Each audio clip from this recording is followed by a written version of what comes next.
Aurelio Agustín nació el día 13 de noviembre del año 354 después de Cristo en la ciudad Tagaste, hoy en la ciudad argelia de Soac-Aras, situada en la provincia romana de Numidia, de padre pagano y madre cristiana. Tuvo dos hermanos Nagio. El verdadero objetivo del conocimiento no es mutable, sino inmutable, donde reside la verdad. El conocimiento racional en su actividad superior es llamado por San Agustín sabiduría. Con sus postulados y tratados sentados algunas de las bases tecnológicas más importantes de la Iglesia católica, apostólica y romana, conocidas como tesis postulados de San Agustín o tesis sangustinas. Al igual que Platón y Agustín, define el nombre de como un compuesto de dos elementos, alma y cuerpo, y un sector principal fue la metafísica y medicina. Santo Tomás de Aquino, llamado Doctor Angelico Rocaseca, fue un gran teólogo y filósofo italiano, máximo representante de la filosofía eclesiástica medieval. Abordó brillantemente una profunda y perdurable reformulación de la teología cristiana que apenas había recibido aportaciones relevantes desde los tiempos de San Agustín de Hipona, es decir, durante los 8 siglos anteriores. Hijo de una de las familias aristócratas más influyentes de la Italia meridional, estudió en Montecassino, en cuyo monasterio benedictino sus padres quisieron que siguiera la carrera eclesiástica.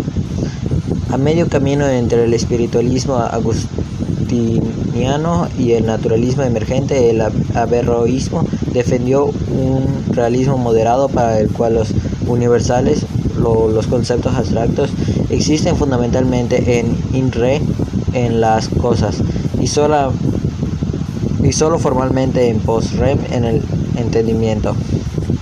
En el último término, Tomás de Aquino encontró una vía para conciliar la revalorización del mundo material que se vivía en Occidente con los dogmas del cristianismo, a través de una inteligente y bien trabada interpretación de Aristóteles.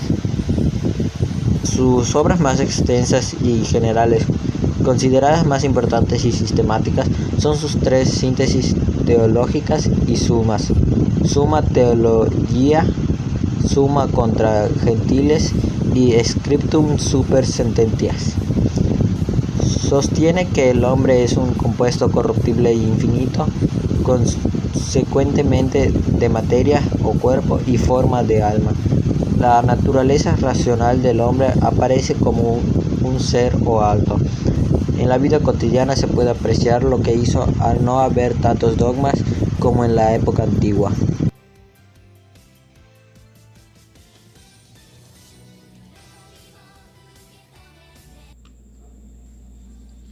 Nicolás Maquiavelo nació en Florencia en 1469-1527, escritor y estadista florentino, nacido en el seno de una familia noble y empobrecida. Nicolás Maquiavelo vivió en la Florencia de los Medici en tiempos de Lorenzo el Magnífico y Pedro II de Medici.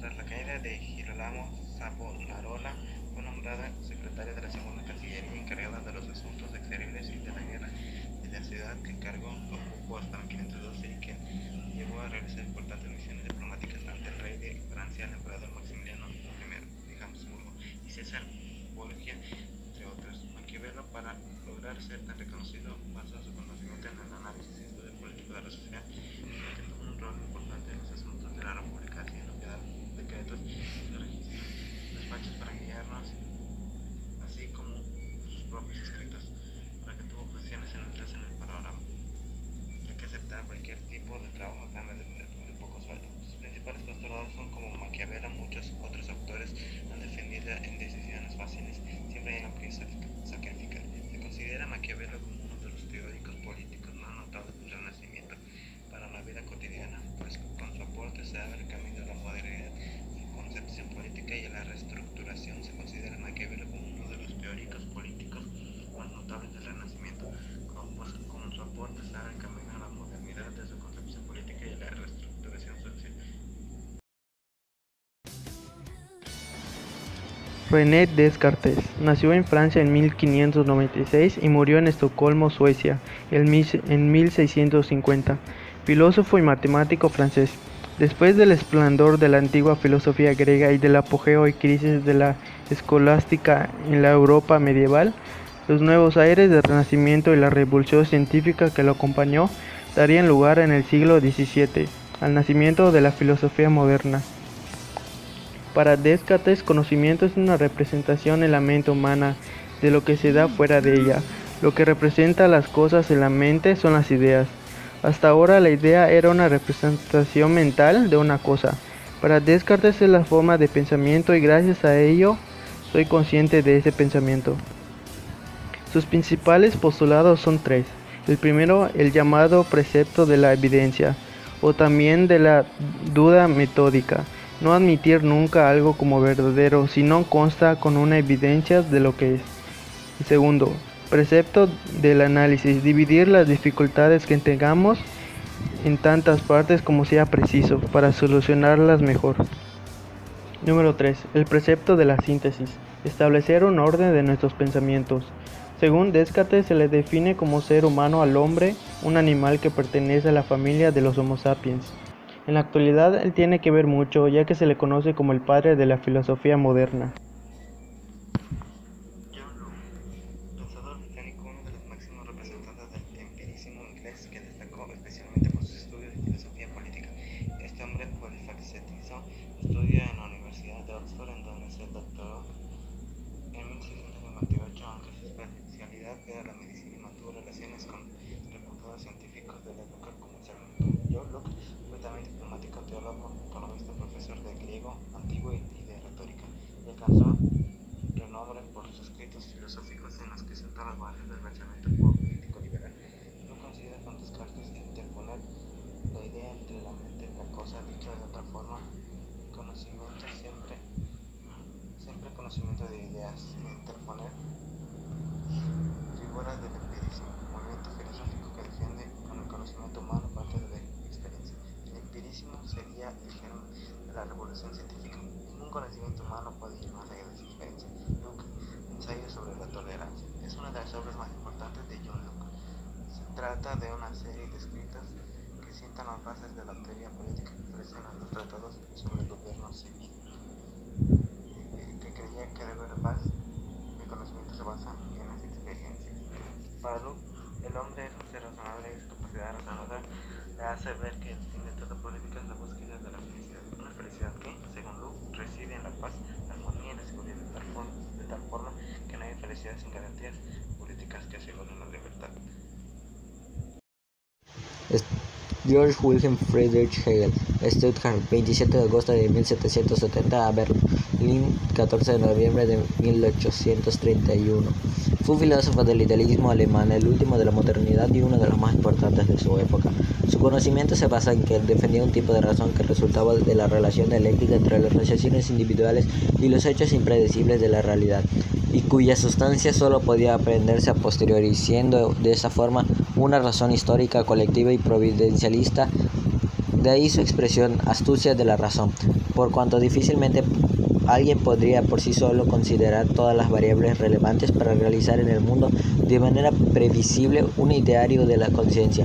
La razón produce resultados que escapan a las previsiones que uno pudiera hacer. Su principal postulado se suele considerar su primera obra, realmente importante, de Hegel, su Fenomenología del Espíritu, 1807. Si bien sus escritos de juventud, nunca publicados en la vida, entre los que sobresale El espíritu del cristianismo y su destino, han sido objeto de estudio e interpretación desde que salieron a luz a principios del siglo XX.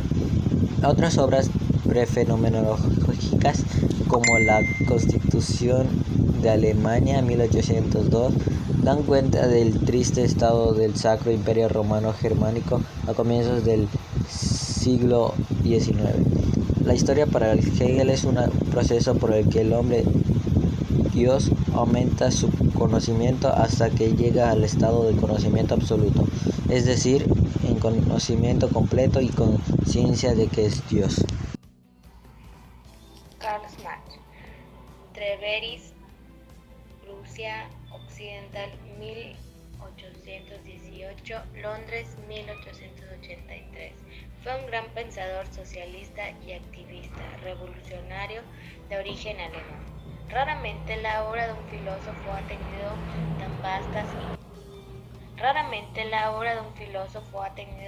tan vastas y tangibles consecuencias como la de Karl Marx. Desde la Revolución Rusa de 1917 y hasta la caída del muro de Berlín en 1989, la mitad de la humanidad vivió bajo regímenes políticos que se declararon herederos de su pensamiento. Sus conocimientos los basó la teoría de Marx sobre la sociedad, la economía y la política, que se conocen colectivamente como el marxismo. Sostienen que la sociedad avanza a través de la dialéctica de la lucha de clases, sistema basado en la dialéctica de George Siemens, pero con un enfoque materialista fue muy crítico de la forma socioeconómica. Su principal postulado es en el de Manifiesto Comunista y otros trabajos. Marx descubrió la obra de clase capitalista y cómo el proletariado acabara arrebatándoles el poder a los élites dominantes en todo el mundo. El Capital, su obra cumbre, es un intento de apuntar esas ideas con hechos verificables y análisis científicos. Marx define al hombre indicado que es un ser genuino.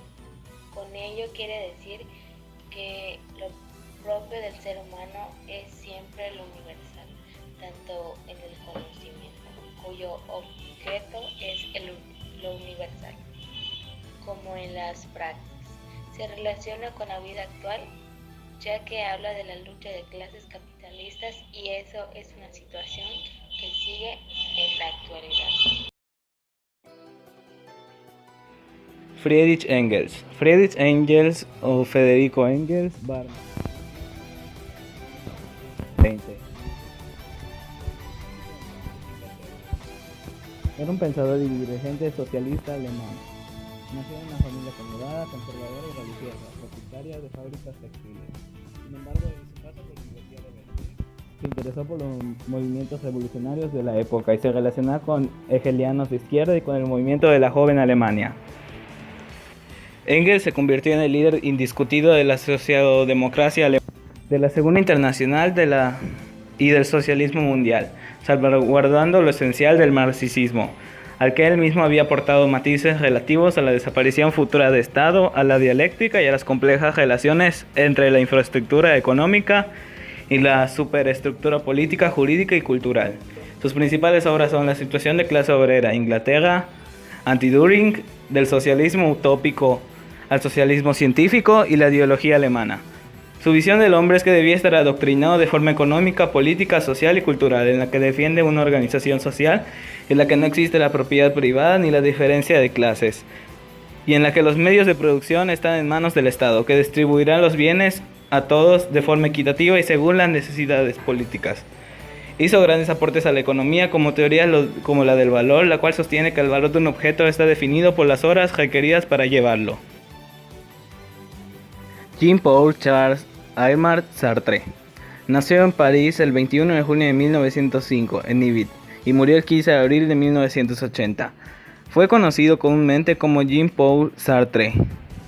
Fue un importante escritor, filósofo, novelista, dramaturgo, activista político, biógrafo y crítico francés, exponente del existencialismo y marxismo humanista. Fue el 10º escritor francés seleccionado como Premio Nobel de la Literatura en 1964, pero lo rechazó. En una primera etapa desarrolló una filosofía existencialista, a la que corresponden obras como El ser y la nada o el existencialismo humano. Desde que en 1945 se fundó la revista Los Temps Modernes, se convirtió en uno de los principales teóricos de la izquierda. En una segunda etapa se adscribió al marxismo, cuyo pensamiento expresó la crítica a la razón dialéctica, Ockelda siempre la consideró esta obra como una continuación del Ser y la Nada. Sartre considera al ser humano y al hombre que está condenado a ser libre, es decir, está arrojado a la acción y responsable plenamente de su vida, sin excusas, aunque admite algunos condicionamientos culturales. Por ejemplo, no admite determinismos y concibe la existencia humana como existencia consciente. Sus obras más importantes son La Nausea en 1938, El Muro, Lemur 1939, Intimidad, Intimité, Erostrato, Erostrate, La infancia de un jefe, L'enfance d'un chef.